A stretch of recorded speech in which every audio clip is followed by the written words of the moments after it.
What's going on, YouTube? D.M.W. Autos back with another banger for you. Today we got a 2009 Ford Escape, and we will be replacing this entire dash with the double din.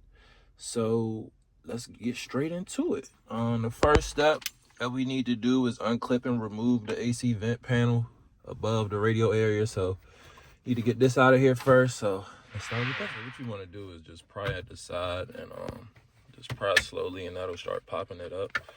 And just go up the side with it until you hear the clips unclip themselves, and then it'll come out towards you. So let me do that. Once you get it unclipped, there's gonna be a connector for the airbag light on the side up under here somewhere.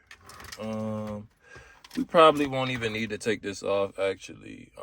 I'll just sit it off to the side like that. And next step is just to take these two 7mm screws out. And after that, we should be able to unclip the accessory socket below the radio, like all of that stuff there. So let me get these off first. Move to the next. So once you get that unclipped like that, you'll have the connectors back there. So this will be a push tab. I think that'll be a push tab. So push tab on top right there, and then push tab for the cigarette lighter. So yeah, let me use two hands and have this removed. And after that, I believe it may be more screws or not. Hold on, let me double check for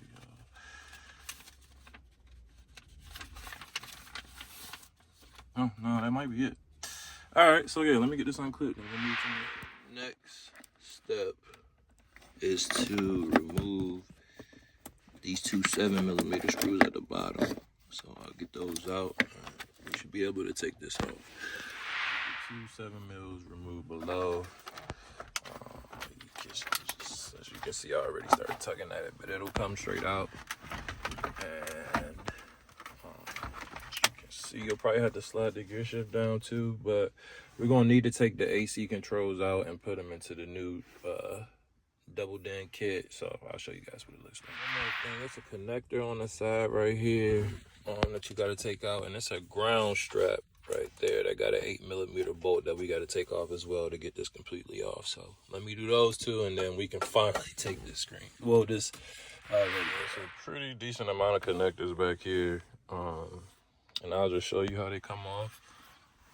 Push tab at the top, push tab at the top, push tab at the top. Same thing for the antenna. This AC harness, that just slides right off, nothing to push. And this AC harness comes locked on like this, with this actually slid forward. So you gotta push down first. And yeah, it'll be locked like that. So you got to push down on this first and then slide the gray part back, and that's how you get that. Try to do it for you, but you see what I mean. You got to push it down, then this will just come off and that'll come straight out. And these were the plugs from the accessories. Push tab, you just slide those through the bottom so they come up, and you'll have the whole thing off. So now what we'll need to do is we'll probably have to remove this bracket here first to get the climate control out. So you'll need a Phillips, a Torx. That's Torx we need. The Torx size is, it doesn't even tell me. Yeah, let me see what size Torx we need, guys, and I'll let you know. So the Torx size is T20. I did remove the brackets for the radio, so it was a Phillips on both sides and then T20s at the bottom. Took those out, and then I took out 1, 2, 3, 4 T20s, and bang. So now we will transfer that over to this. Keep it moving. I didn't show you guys the wiring, but like I said, it will be different for everybody, but just the basics.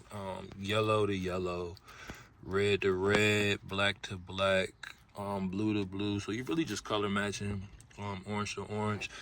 This particular harness came with steering wheel controls.